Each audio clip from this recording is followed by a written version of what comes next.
Well, hello, Darren. Greetings. What is going on? Well, um, it's 63 degrees and sunny according to my app, but it feels freezing. And so I have my alpaca, Colorado sourced alpaca wool hat on, and that makes me very happy. Fucking granola eaters are weird. No, I don't think it makes me. First of all, I would eat granola; it's delicious. But I don't think that wearing a That's very Colorado sourced white. alpaca wool hat means that I am a Very by white of default. you. Granola It's a eating little white. that. It's very white behavior. Very white behavior.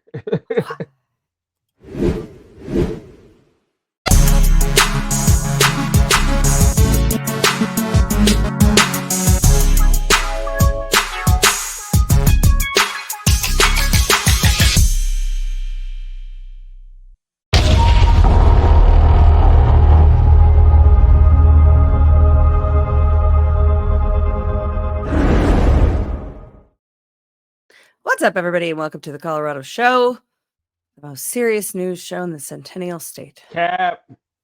All right, it's a little cap. It's not serious at all because this is a shit show of a state, and we treat the news with the level of respect it deserves, which is Oh, I see what you did there. Because like people a like little bit. poop on the sidewalk and stuff. I get it. Oh yeah, man. During 2020, the Summer of Love, Yeah. the downtown Cap Hill area was so gross. It's For just real? Like covered it in was. spray paint and human fecal matter and needles and a lot of really smelly people. Have you ever like walked over like doo doo? Have I personally ever walked over doo-doo? I mean, I didn't like it wasn't in my path and I stepped over it, but I walked adjacent to doo-doo during that summer of 2020 because they were living there. They were all living on there's a, kind of a mall in between Capitol Hill and Civic Center Park, and they were Yeah. living in that stretch of land. So who was living there? Super Who? gross. Like who? The super tolerant and empathetic occupiers. We had, like, our own little Chaz kinda thing going on. They didn't name it, but they Were were they were there. they like were these like homeless people? Mm-mm, it was Or these were BLM, just Antifa. protesters? These were I'm just sure they like mingle I mean, I'm sure there were homeless minglers in there too, but I think they were largely paid protesters. okay. All right. Is my opinion based on the information available. So today we have a couple fun Colorado stories. We're also gonna talk about John Brennan getting referred to the DOJ for investigation and prosecution for lying to Congress. We Until I have see some the cuffs, I don't care. Yeah. No, I feel you on that for sure. The indictments are delightful. But It's this isn't fun. even They're an fun to indictment watch. yet. This is just a referral. Maybe we'll get an indictment. Comey is back in the news. He is petitioning the court to say that Halligan's appointment is unlawful and therefore it has implications to his case. So we'll see what happens there. He And what? cited And hold on. What is he? What is Justices he? Thomas and Alito in his appeal, which is interesting, Hold or on. his What is he? motion. Hold on. He said what's unlawful? The new so hang on, let me pull it up. Last week, I think it was last week, the Eastern District of New York prosecutor Yeah. resigned because he didn't want to bring the sorry, I'm going to bumble until I pull it in. Resigned. Yeah. Oh, this was a month ago. So let me pull in who it was replaced by. I think it's Lindsay Halligan. Yeah. Oh. Oh, I need to share this tab instead.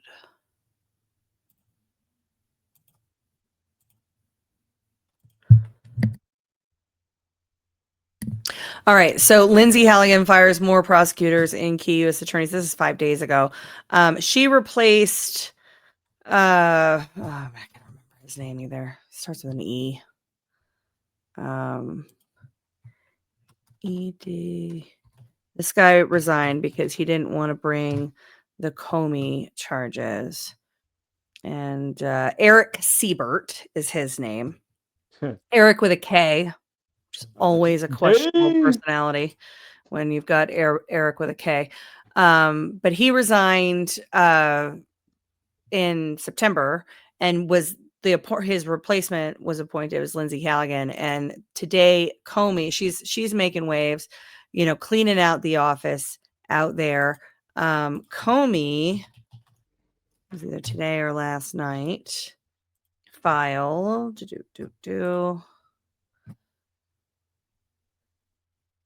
Judge in Comey case questions Lindsay Halligan-led prosecution's approach. Federal judge has rejected another early motion from the Justice Department in James Comey's criminal case, as was true of a ruling citing with the former FBI director last week. This latest decision also questions the approach taken by the Lindsay Halligan-led DOJ team. This was going around this morning, around the horn. He's questioning the appointments. He cites Thomas and Alito in his brief to the court, which is, of course, they're the two most conservative justices. So credit check, right? That he's relying on credibility that should play with the masses. But it's an interesting petition, and we'll see what happens. He's relying on precedent that President Trump used in the witch hunts against him. See how the courts determine it. How did that how did that work? How did that aspect work out for Trump? I think it was successful. Right. Yeah. So, but okay. I don't think we saw the end of a lot of those exchanges because the cases were tossed when he won. Okay. But yeah, it's interesting to see. So we're going to get into a few of these different stories. Karen may join us from the car later. But before we do, let's hear from our sponsors. I'm going to do this one first. Can I ask a question about the nicotine pouches? Yes. Does it melt in your mouth or do you have to spit it out later? You can spit it out, you can swallow it, or you just savor it. I mean, you throw it in like you would a dip of tobacco.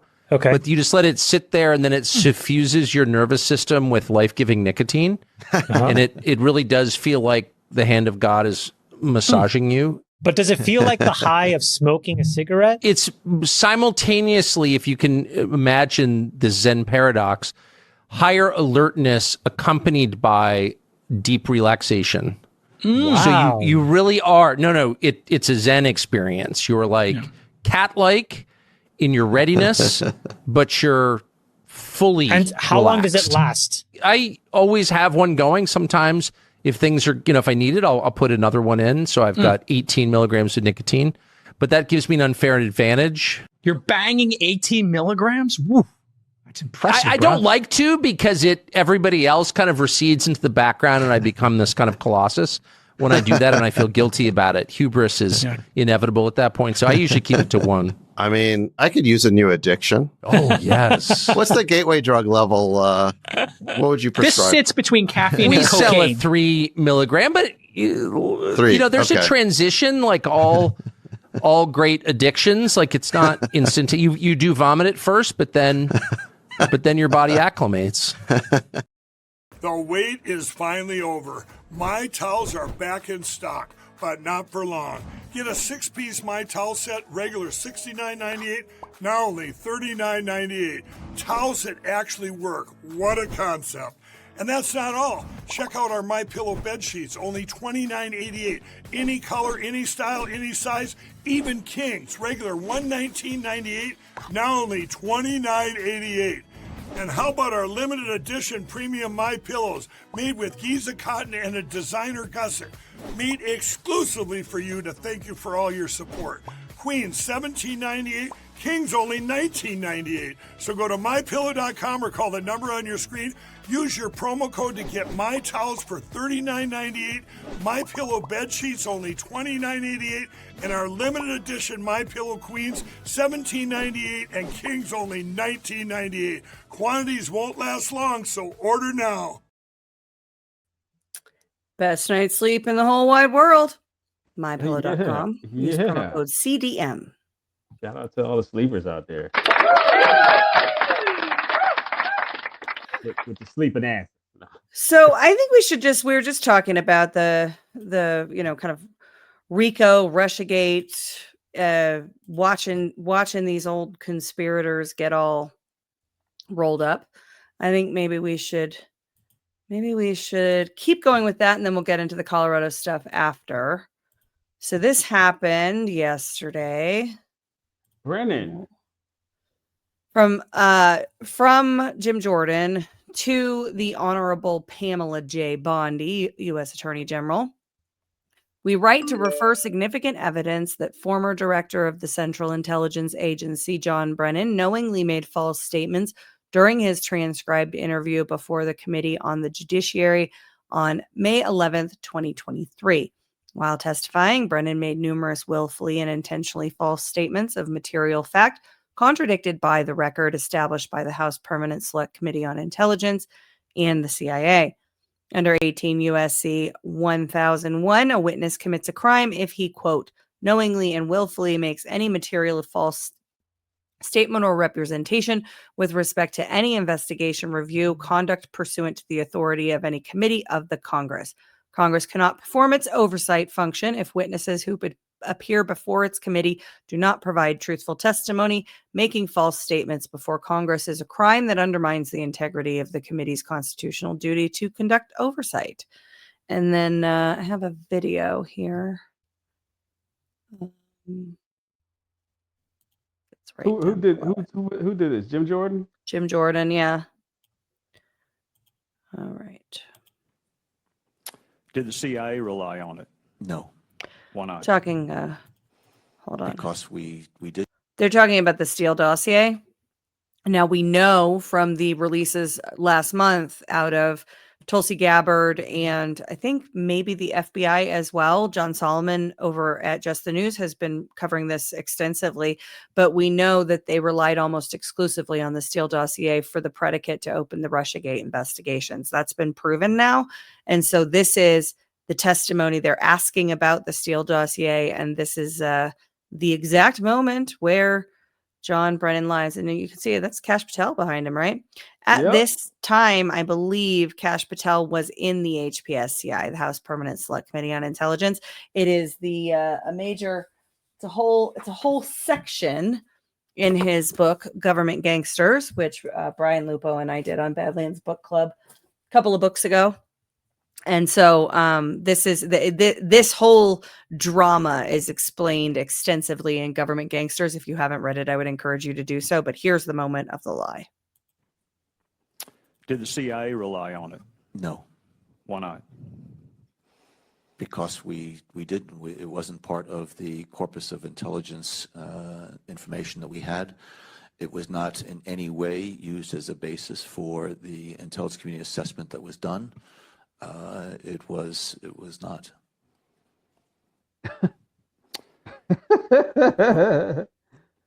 Did the CIA rely on it? Sorry. No. Yeah, so that was untruthful, Darren. Yeah. Okay. Well, how bad could this get for Brennan in your opinion? Well, so this is the referral for investigation. So ostensibly, they're going to investigate.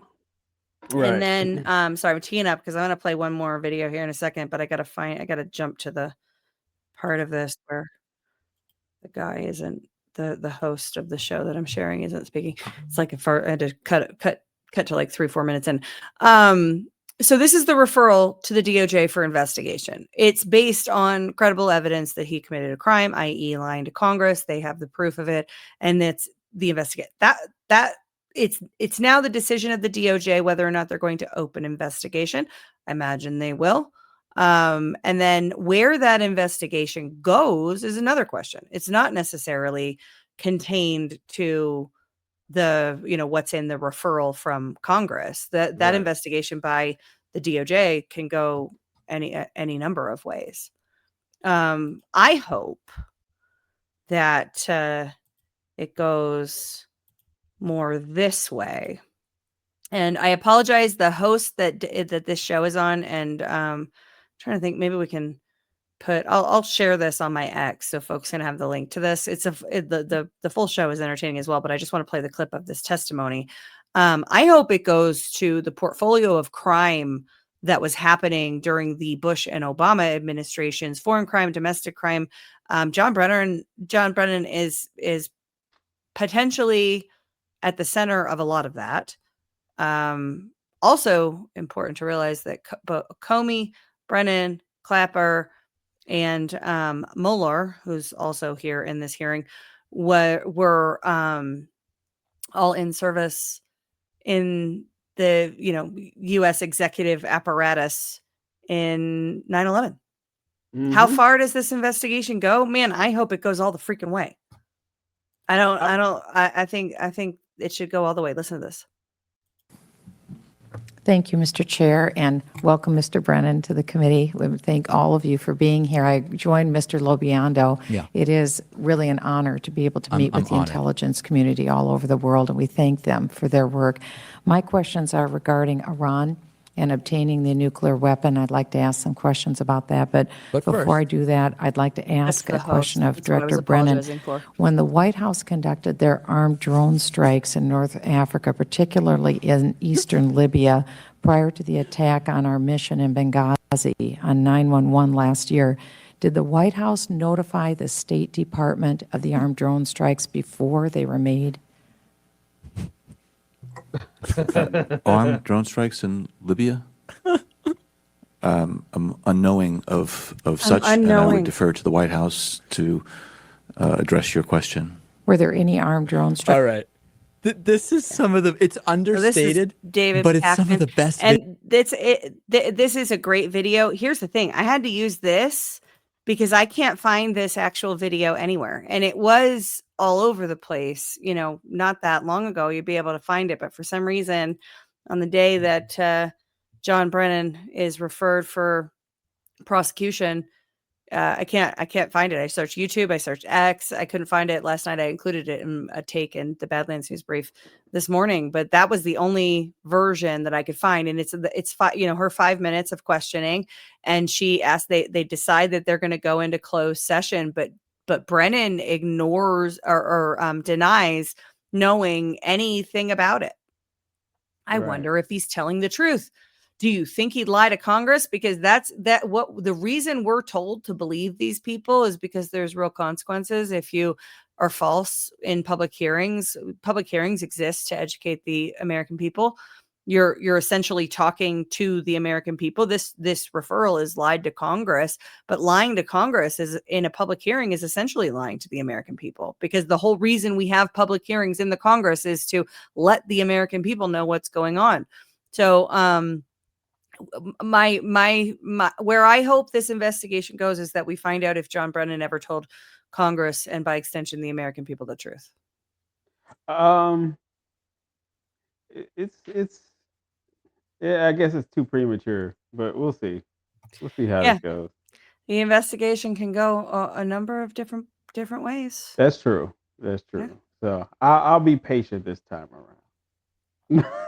Yeah, Crepe Game says, hello, with the vote in Colorado coming up in November, what items do you like and dislike? I am in Douglas County. Statewide, we've got ballot measures LL and MM. I encourage people to vote no on all of them.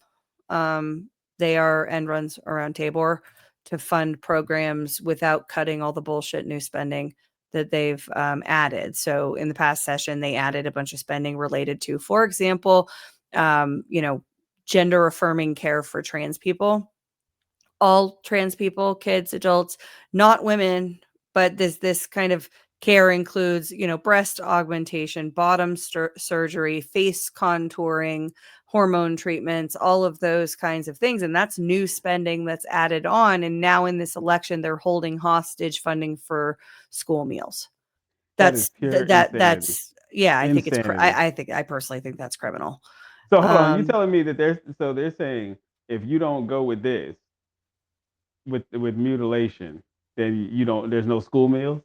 Well, we're not given that choice. We the people don't ever get that choice here in Colorado. What we're given is we passed this new thing, right? And they passed a bunch of new things. They love adding spending. They had a special session in, month ago, and it was to deal with the massive budget issue. We covered that on the show, right? There's been federal cuts.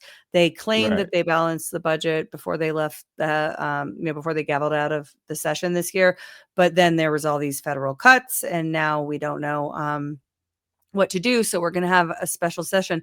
I was told by sources familiar with the matter that cuts were off the table. They were only able in the special session to look at revenue generating measures. A couple of the legislators told me, I don't know if they told me that in exactly those words, but that was the gist of which I took from it. And that's pretty much what happened. There were no cuts. Right. Not really. Not anything meaningful. Nothing significant, yeah. Yeah, not enough to deal with the deficit that they've got. And it's crazy to me because so much of that spending is social program fever dream bullshit. But they'll tell you, we can't fund school lunches for kids anymore. Even though when we passed school lunches for all the kids, we told you it was going to pay for itself. And, we did all this modeling and everything. Well, it's not paying for itself anymore. But also we added a whole bunch of new spending. And this is the area that now we have to cut. That is holding the voters hostage. And it's super gross. How bad is the deficit? Oh, gosh. I think it was $1 billion. I'm not entirely sure. Okay, because I heard we covered this on the show. I just don't remember. Call me crazy, and I but try not to. I heard California has is this true? $60-something billion deficit? Hang on. Let's see if we can find some fast at 1.2 billion. Yeah, that's right. That's but also that's what they're telling us. So Right. Now, the headline is 1.2 billion. No, it's funny.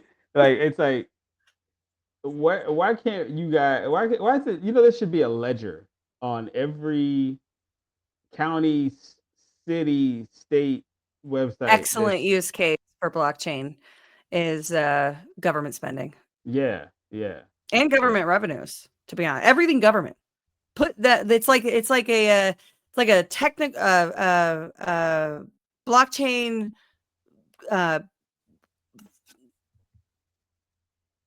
The cameras that the cops wear on their chests.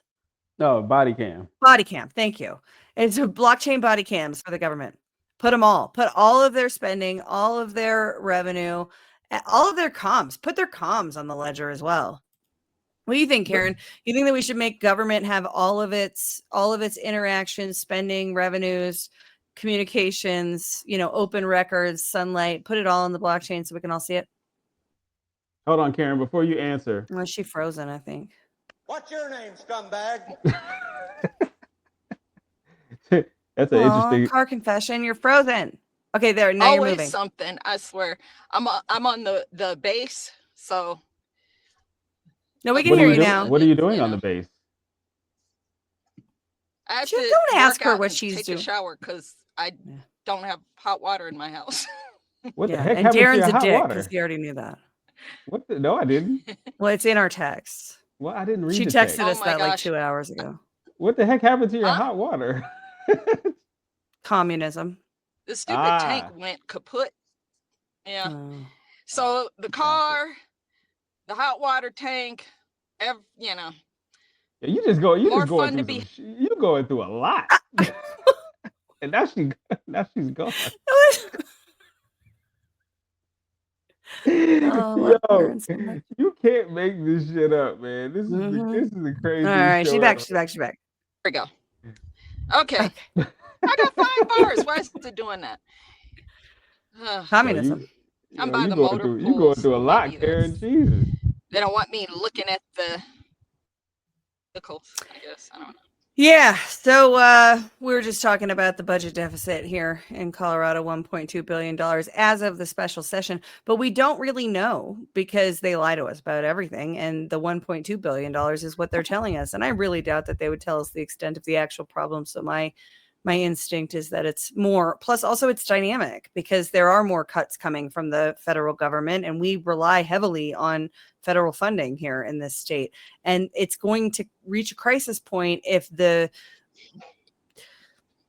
people doing honorable service in Denver under the Demon Dome can't figure out how to cut their spending because their spending is ridiculous. The thing, I was wrong. California is around like $6 or $7 billion deficit. Like, yeah, which is still a lot. And Colorado, California is significantly more populous than us too. I think we're like 30. I think we're like 30 million. We only have like 30 let's million. Ask. Let's see. I'm gonna ask ChatGPT. Who has a bigger budget deficit when you control for population? Colorado or California?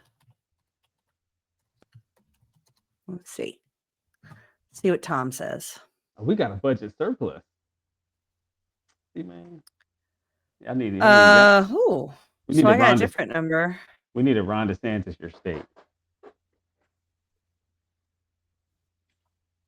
Okay, so here's what it says. California's multi-year structural budget problem is estimated to be about $27 billion for 23 to 24 and up to $55 billion for 24 to 25. Colorado is... Hold on. If that's the case, then this California number I got must be way off. Yeah. Hang on. There we go. All right. Okay, 68 billion. Okay, I had it right the first time. Colorado is facing a shortfall structural deficit of about 1.2 billion. California's estimated population is 39.66 million. Colorado's is 6.01 million. If we take $27 billion deficit divided by 39.66 million people, that equals $680 per person. If we take 55 billion divided by the same, we got $1,390 per person. 1.2 billion into 6.01 million is 200 per person. So yeah, California's still worse. But Colorado is appears to be attempting to catch California and become the worst. This is aiming race to the bottom. You think your state's bad? Watch this. Yeah, watch. I bet you know what, guys? If we just try a little harder, we can probably be. We're up against New Mexico in crime. We're just bumping. Colorado's number 2 in crime, just bumping up against New Mexico, hoping to overtake them and be the number 1 least safe state in the nation. Yeah, Albuquerque. I watched the special on and then for Albuquerque. economics, running up on California. I watched a special. This YouTuber Tyler Oliveira. He went to Albuquerque. Man, that place is fucking crazy, insane. But I don't think it's. I don't know. It might be. Do you think Karen lost her signal, or do you think she's mad at us? I don't fucking know.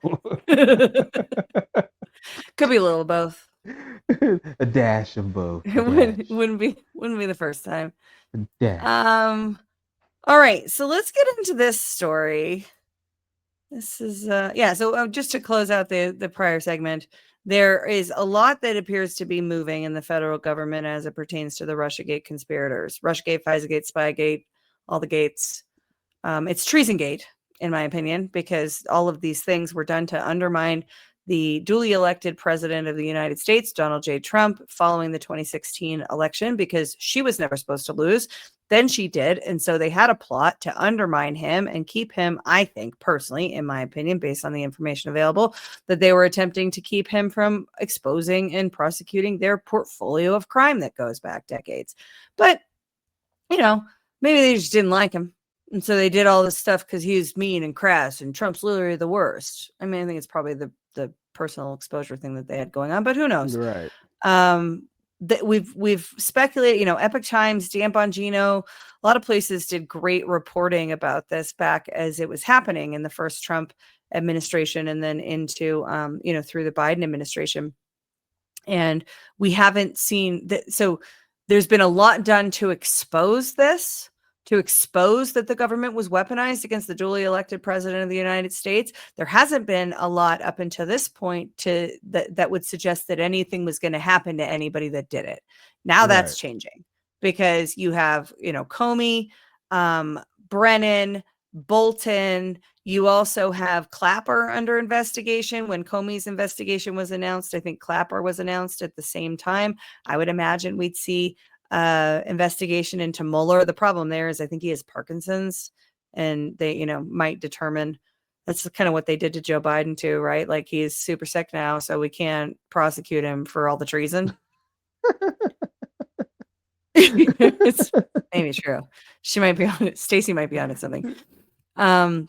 Yeah, it's interesting to see what's happening. I think this is exactly what we wanted. Certainly what I voted for when I voted for President Trump. I voted for accountability. I voted for a justice phase. I will be your retribution, I was told, and I'm going to hold his feet to it. I find it it's just such a weird situation, man. I've never seen anybody and mind you, I wasn't too heavy into politics as a child, so it's probably, but I've never seen too many presidents get this shit the way he gets it. It's like how many it's like all arrows are pointed at this guy, and it's like for what?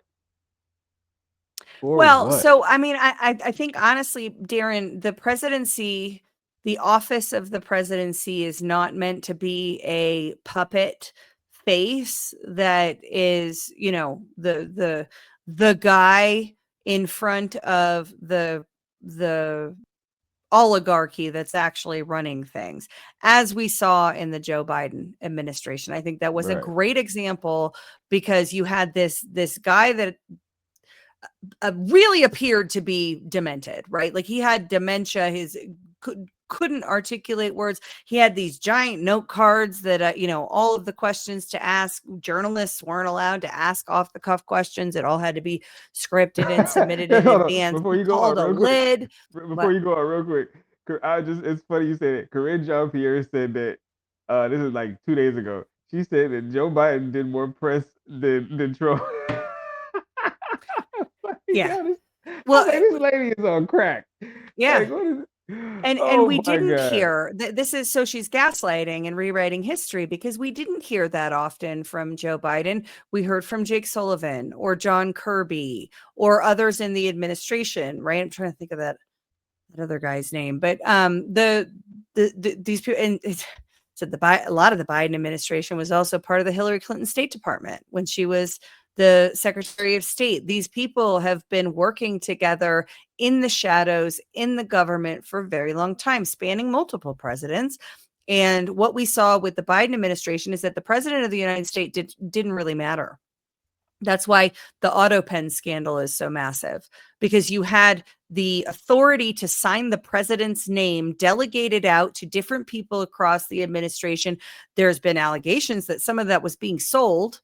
Right. I got control of the auto pen this week. Like the pardons. Yeah, you give my foundation a donation and I'll get you your pardon, or I'll get you your policy.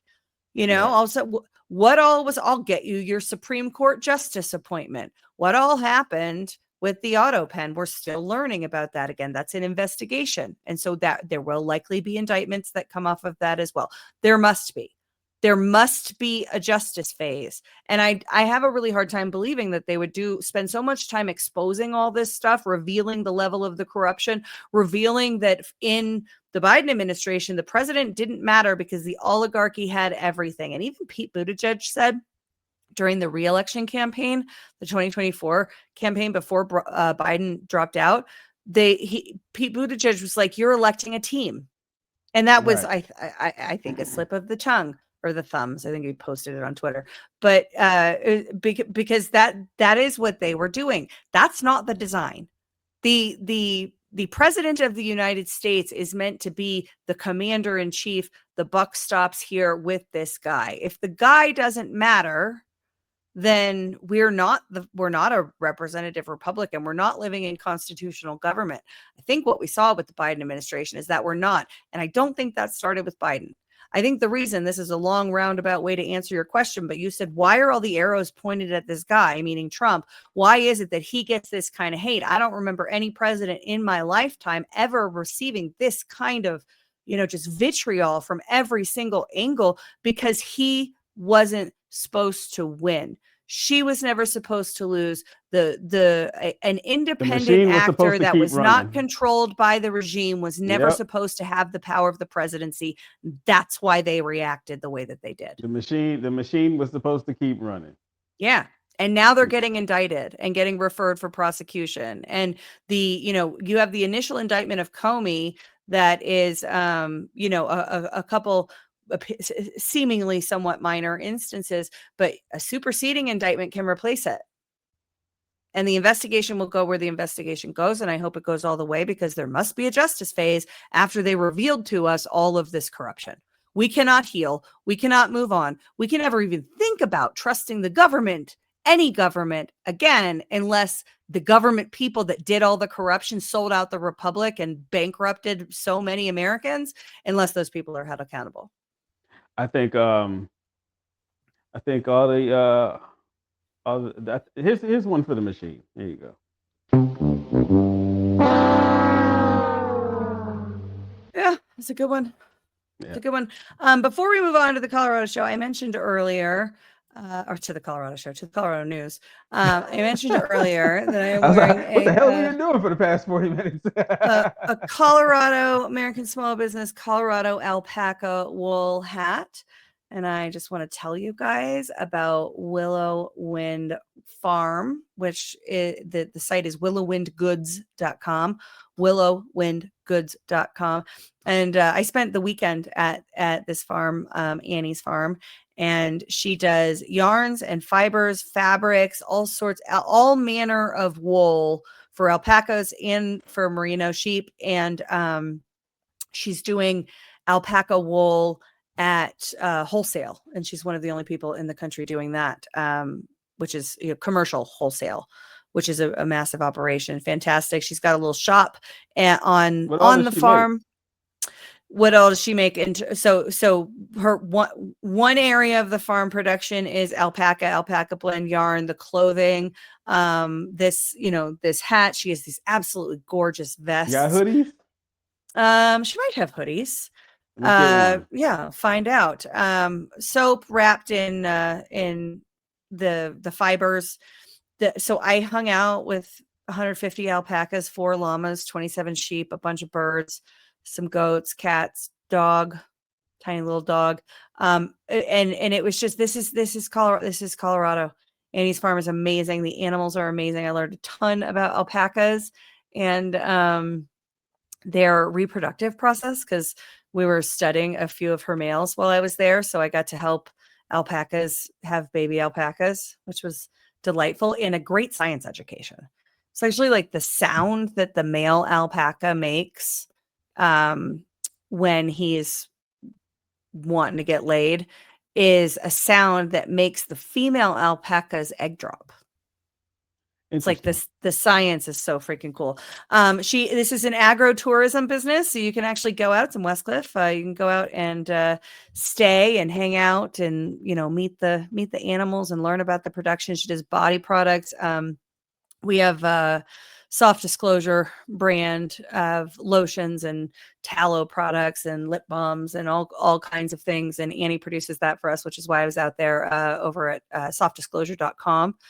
And so you can get the body products over there. But Annie's great and Colorado based, real beautiful America first kind of business story. The American wool industry is a crazy story about the impacts of globalism. And I will be exploring that with Annie on my show next Monday night, Culture of Change.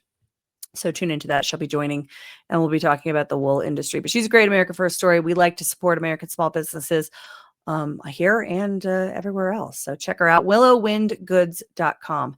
You can get this hat. I wish I could reach the other hat that I got, but it's a little bit too far, but it's super cool too. Really good stuff. Beautiful stuff. That's what's up. I'm happy for you. Now see if you can give me a hoodie, dog. I'll check it. I'll see what I can do. All right. So We're going to move on now. We're going to talk about a little Colorado news and Nifred Zerpa Acosta, which is I don't know if I'm Tren de saying that Aurora right. in the building. Tren de Aurora. One of the men involved in an armed break-in at an apartment complex in Aurora has accepted a plea deal. The crime at the Edge at Lowry Complex last summer was caught on video, gaining national attention. The video showed a group of armed men forcing their way into an apartment unit. Today, we've learned one of the men involved, Nifred Zerpa Acosta, pleaded guilty to burglary, assault, and using a weapon in a violent crime. He also pleaded guilty for his part in a violent kidnapping this past December. Aurora police say a man and a woman had been bound, threatened, and assaulted before being let go and calling for help. Zerpa Acosta has been sentenced to 12 years in prison. Why are we why can we imprison him in El Salvador? Like, why are we? Because he's got to pay here, and then he's gonna, and then, you know. I wonder. I think that might be when they say, bound to a man and woman were bound and assaulted. I think that might be the case where the woman's fingernails were pulled out. Yeah, that's what I was thinking. Yeah. Yeah. Now, Darren, we covered the Aurora apartment takeover when it was going on, when that was major news. President Trump came out here to Aurora at the Gaylord, and we had a Trump rally. I was there for that. Karen was there too. And we covered it. Do you remember what the Colorado media was saying about the gang takeover of the Aurora buildings? First, they said it was non-existent. Wasn't happening. Then they double back and said, "Well, it's not happening that much. It's just happening a little. It's overblown." Like, what's her name? Martha. Martha was Trump's far right talking points. Trump's disinformation about trying to throw shade on the beautiful city of Aurora. Nah, but what's the lady's name that told JD Vance it was only a few apartment buildings? Oh yeah, that was. Oh, let's find and that. JD That was like, awesome. He was like, "Bitch, what?" That was a good one. Yeah, it's just a few. Like, do you hear yourself? And the look on her face afterwards was like, "Yeah, maybe I shouldn't have said that shit." Yeah, you dummy. Yeah, try to justify it. Oh, it's not that much crime. It's not that much murder. It's just minimal murder. You know. I think I got it. Oh, I don't know if this. It's a murder light. I do have Facebook. It won't let me. Oh, wait. I think it might. I can find it. I got it, but I got it on Facebook, and I don't have Facebook. So, but I think we're good. Yeah. Okay. Hang on. So this is, as I said, a Facebook video, but it's got the exchange in it. It's only 1 minute and 43 seconds. So it sounds like it's got some voiceover on it, but I think we'll be all right. And play. Like she did. Listen to this exchange, cut 4.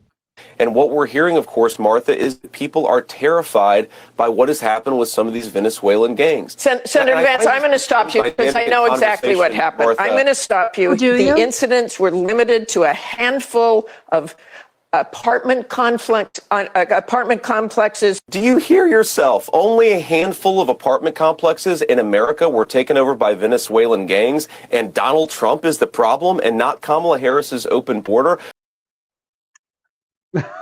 Got it. Like, how do you fix? Do you even hear yourself? Yeah, like, how do you fix so normalized though? So ridiculous, man. And then, but here's the thing. If she had gotten away with that, people would have been like, "Oh, it ain't that bad." People that don't live there, you know what I mean, or know anybody that lives there, they would have just chalked it up. But like, you got it's kind of like watching like all these YouTubers and these independent journalists go out to like No Kings rallies, right? And then they ask these people questions like, "Why are you here?" Da, da, da, da, da. Like, "Oh, we're losing our rights." What rights have you exactly lost? Mm-hmm. And they got no answer. But then they start shaking, like, like I don't know why I'm here. like they start losing their minds because the absurdity of their positions is what really frustrates them. It's not the fact that they don't really believe this nonsense, right? Yeah.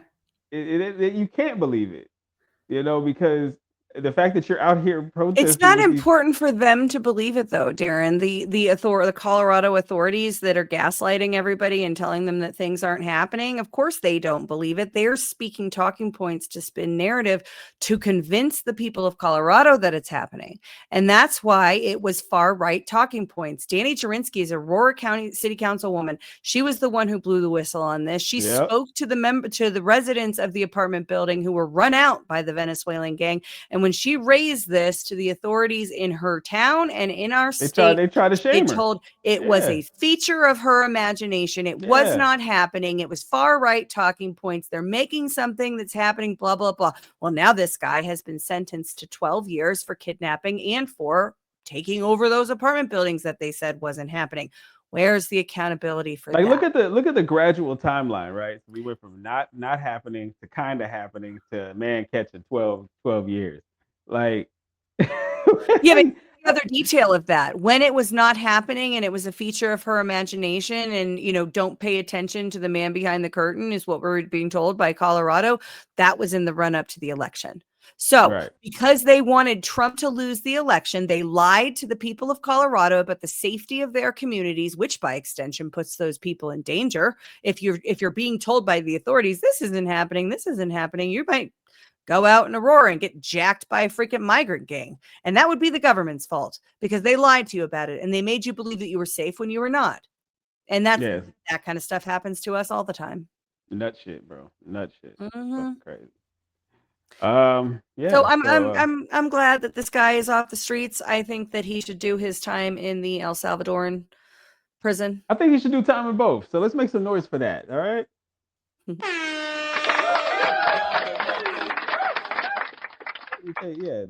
Lock his ass up forever, ever. All right. Let's see what else we got. I had one more story. It won't let me out. Oh yeah. I'm very excited about this. I hope visitation no longer comes by. I hope you are as excited that I am for the highly anticipated return, Darren, of Baby Prop Chick. Oh Lord. Sam and I started off the day delivering donuts and coffee to thank our federal employees who continue to serve our community, state, and country, providing critical services that so many of us depend on, while many are facing going without a paycheck for the first time starting tomorrow. Numerous people who were fired earlier this year and just recently brought on. Again, just the constant chaos and dysfunction of the Republicans in charge in Washington. We want you to know that we are working to support you around the clock. Please reach out to our office if you need any support. We're having a resource fair next Tuesday. You can go to our website for all of the details and sign up. But we are here to support you in any way we can. And I want to thank you for your service. Thank you for not giving up on the future of this country. We're going to get through this time. We are going to work on a bipartisan path forward to reopen the government and address these skyrocketing healthcare costs that are right around the corner. Explain the origin of this lady, please. So this is Brittany Pedersen. She is a representative here in the great state of Colorado. Watch, first of all, fix your baby sling so that his face isn't smushed like that. Second of all, she looks very uncomfortable. She's jostling and jittering and moving around almost like she, isn't used to wearing that thing. She pulls out baby Sam when she wants empathy. She wants sympathy. When she wants people to look at her and be like, oh, she's a good person.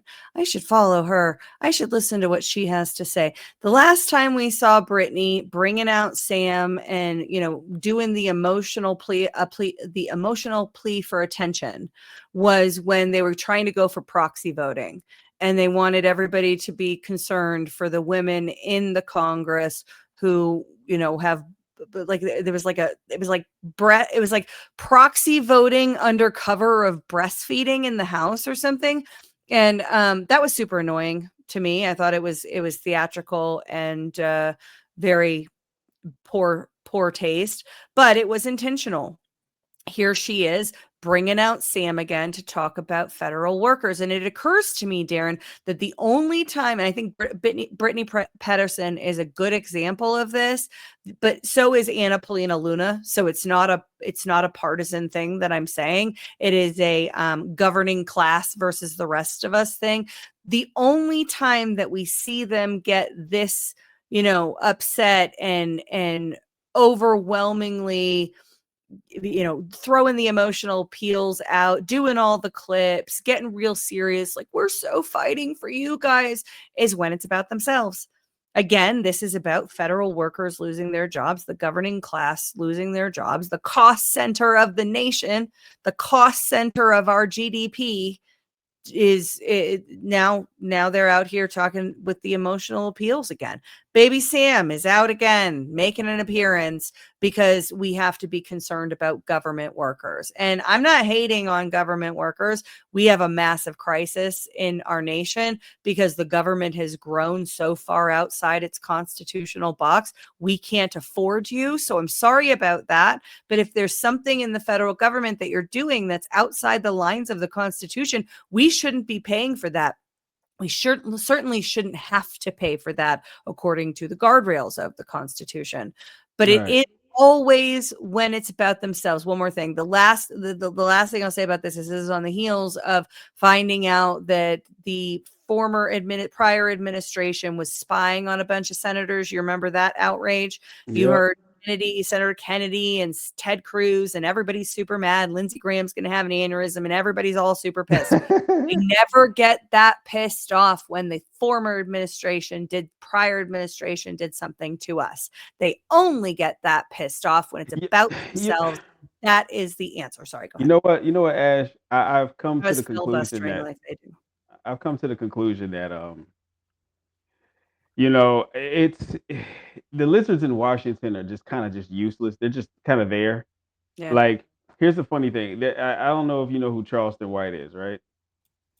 Charleston White is an internet antagonist, but he used to work in the government in Texas. So he went from being like a guy that advocated for the urban youth in Fort Worth, Texas, to not being listened to saying, okay, I'm gonna make up this character kind of like Dolomite, right? I'm gonna make up this character, the street character. I'm gonna put on all this jewelry, talk all this shit to these rappers, and then people will start listening to me. It worked, right? Because what he does is he holds a mirror up to everybody and lets them know, like, this is why your community is fucked up, right? And this is why we are where we are. So a lot of people like him, a lot of people don't. Karen knows Karen knows who he is. Now, what I find fascinating is he was on a podcast and He's the reason I don't know who he is because I'm white. Possibly that could my play a caucasity. factor. Could possibly My caucasity could play a factor. But the thing about it is, he was on a podcast, and because he used to work in government in Fort Worth, Texas, it's funny how he broke down the grift, the nonprofit grift, the grant grift, all that, right? When it comes to black neighborhoods, brown neighborhoods, this poor and disenfranchised communities, low police, high heavy crime, low policing communities. Like, he broke down the whole group, how if problems all get fixed, there's no more money to be grifted off of, number one, and number two, you won't need those idiots in Washington. You see what I'm saying? So if people collectively decided, okay, we're gonna clean up our communities, no more of this bullshit, and did it themselves, like, you'd be able to hold those morons in Washington to a higher standard, because there's nothing, because at that point they have to actually do something. Yeah, I mean, I think we can hold them to the constitutional standards. We just need people to do it with balls. Well, there was one guy they all like their special protections. They like their qualified immunity. They like their separate benefits packages. They like that they get to vote off our backs, they get to vote themselves whatever they want. They've gotten real comfortable with that. And I don't know that you can, unwind that without some drastic stuff, especially for the white ones. It's all about it's all about the money. You know what I'm saying? Yeah. So like there's a gentleman by the name And power. It's not just money, it's the the power. money They is love the the money is power. what provides that for them, right? So you got No. like the fact. No, I'm telling you, that green piece of paper is why everybody does what they do. The reason you get up and The money is what protects them, but the power is something on its own. No, it's bigger than that. The money is the main. If the money is the power, right? So for instance, No, the money is the security. Nah, man, nah, it ain't. It's the power, and the reason I say that is because it gets you up every day to go do what you do because they make you feel like you need that. That is the power. Yeah, and I see what you're saying, but for them, it's why do you end up with people who have plenty of money, billionaire folks that have plenty of money still chasing. They're still Michael Bloomberg. Yeah, but that's a small fraction. Right? That's That a guy's very had small business fraction. success. He's had, certainly financial success. He's got, media notoriety and has a whole bunch of different businesses, but he's still chasing the presidency. He still wants it. It's not because of money. He wants it because of power. Power is a powerful draw. What you're missing is that he's statistically insignificant because he's a small fraction. He's a very small number of individuals like that. You see what I'm saying? The rest of these people come to Congress with nothing and leave with millions. Within the first term. Within their first term, they've really worked out their and they're talentless. situations. They're like most of these people are talentless theater kids. They're good actors. Look at Hakeem Jeffries. This is the Good most actor. swag. This is the swag. I call him swag. Do your Hakeem. You have to say this in your Hakeem voice. Extreme MAGA Republicans are spewing rhetoric that is hateful and insightful. That's brilliant. And I would tell the president, say it to my face. Yeah. Cue the mariachi music. That was brilliant. For a second I thought that I was cutting out, like you were freezing, and then I realized that was the affect that you were doing. All right, well, that's the show that we have today. We are out of time. Yeah. And Darren, what do you have going on? You don't really want people to follow you, right? I mean, they can follow me. I'm at GovRibs. GovRibs. Yeah, I'm over here trying to build an empire. You know what I'm saying? On the low. On the low. It's good stuff. Yeah, I ain't telling anybody. Do you have boots with the fur though? No, I don't wear boots with fur. The whole club was looking at her. Nah, no boots with fur. That would be a real zesty thing to do. And Maggie split pants and okay. All right, we're gonna get out of here. I will be back. When will I be back on the air? I'll be back on the air Friday at 7:30 p.m. Eastern time, 5:30 p.m. Mountain time for Why We Vote. We'll be talking about the Mesa County stuff too. So for the Colorado audience here, head over to rumble.com/badlands on Friday, 5:30 p.m. and watch Why We Vote, because we'll be talking about Colorado stories. And Substack, asheamerica.substack.com. I put out a daily history update, kind of looks at the most transformational American history events on the day. It's been a good one, and I'm enjoying doing it. But with that, we're gonna get out of here. Everybody have a fantastic week. I just gotta find the outro. Yeah, have a fantastic week. We'll be back here next week for your midweek lunch break on the Colorado Show on Wednesdays at noon. And peace.